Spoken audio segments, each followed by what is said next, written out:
और वो मंगोल को कहती है कि हम आपको अच्छे हालात देंगे, आपके हालात अच्छे करेंगे, आपकी हुकूमत को स्टेबल कर देंगे। वो जब आती हैं वो कहते हैं हम आपको ये जो आका गुलाम वाला कल्चर है इससे आज़ाद कराएंगे, ये जो बादशाह वगैरह आए हुए हैं गद्दी नशीन है इनको ख़त्म कर देंगे, और इनको ख़त्म करने के बाद हम आपको एक हुकूमत वाला सिस्टम देंगे। वो आते हैं, वो इनका डॉक्टरी निज़ाम ठीक करते हैं, और सबसे पहले वो चुन चुन कर जो भी बुद्धा के जो शागिर्द होते हैं, जो बुद्धा बने होते हैं, जो बुद्ध आए होते हैं वहाँ से ये तबलीग के लिए, जो वहाँ के मंगोलों को बता रहे होते हैं रास्ते की, तो उनको वो ख़त्म कर देते हैं और बोलते हैं क्योंकि सारे सन्यासी बन जाएंगे वहाँ की आबादी कैसे आगे बढ़ेगी। उन्होंने ये 2 मुहिम वहाँ पर चलाई। वहाँ की जो औरतें थी उनको भी बताया कि अगर आप कोई औरत अगर बच्चा पैदा कर रही है, अगर उनके 3-4 फैमिली है, अगर 3-4 बच्चे हो रहे हैं उनके, तो उनको ज़्यादा से ज़्यादा फैसिलिटीज दी जाएंगी, जिस वजह से मंगोल की आबादी आहिस्ता आहिस्ता बेहतर होना शुरू हुई।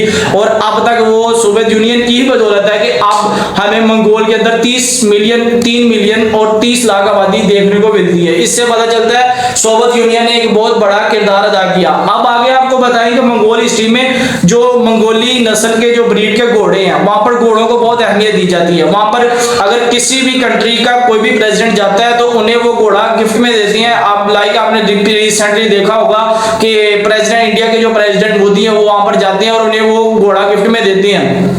इसके अलावा वहां पर घोड़ों के बगैर नामुमकिन जिंदगी समझा जाता है, और वो अपना जो गॉडफादर है वो अपना गॉडफादर चंगेज खान को समझते हैं। वहां पर उनके बहुत बड़े स्टैचूज भी मौजूद है और वहां बहुत सारी चीजों का नाम भी चंगेज खान है।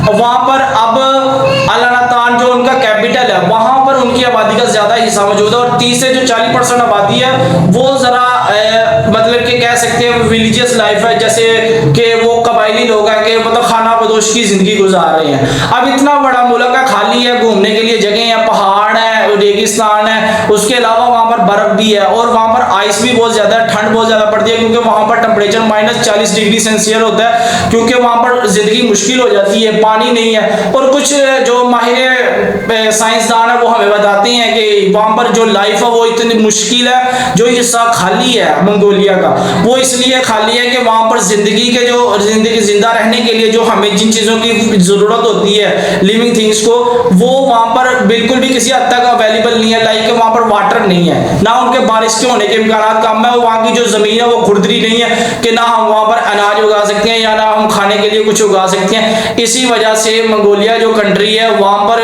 ये चीजों को वहां पर अफेक्ट किया गया है कि वहां पर आबादी नहीं है, सिर्फ एक हिस्से पर ही आबादी आबाद है। वहां की तकरीबन हाफ से ज्यादा आबादी जो है वो उनके कैपिटल में आबाद है। अब उनके कैपिटल के अलावा जो 30-40% आबादी है वो अपनी सारी जिंदगी ये खाना बदोश की तरह गुजारती है, कहीं कहीं पर टेंट लगा रही है, कहीं कहीं पर टेंट लगा रही है।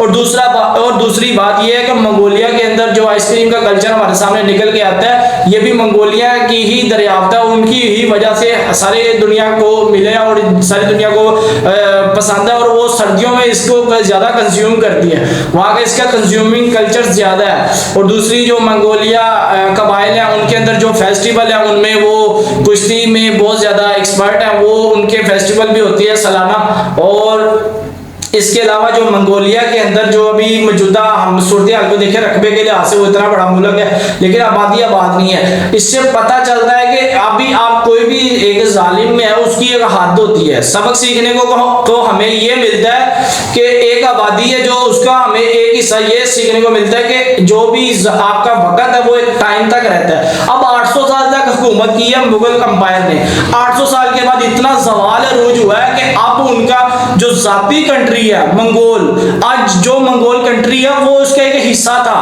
वो भी एक वक्त है जब मुगल अंपायर वो रशिया से लेके चाइना तिब्बत तक फैला हुआ था। इतना बड़ा कंट्री, 22% दुनिया का हिस्से पे कब्जा था उनका, और इतनी बड़ी हुकूमत, और आज देखिए वो कैसे जवाल का शिकार है। तो आज उनके मुल्क में आबादी अभी भी 30 लाख तक पहुंची है, अभी जदीद दौर के लिहाज से भी देखिए मंगोलिया की ये कंडीशन है अभी। तो इस कंडीशन को बेहतर बनाने के लिए यही है कि मंगोल कबाइल के अंदर वो ऐसा लीडर नहीं आया जो इसने एम्पायर खड़ा किया था। और तारीख में आपको पता है कि फेमस था, उनके गॉड फादर तो मारने हैं, मगर मंगोलिया के अंदर कोई भी पॉलिटिशियन या कोई भी ऐसी जो जमात, कोई भी ऐसी कल्चर नहीं है, कोई भी ऐसा पर्सन नहीं है, लीडर नहीं है जो कि बिल्कुल उसके नक्शे कदम पर चल रहा हो। नहीं तो आपको पता नहीं है कि वहां पर कितनी बड़ी कंट्री बन सकती थी। अब सोवियत यूनियन ने उनको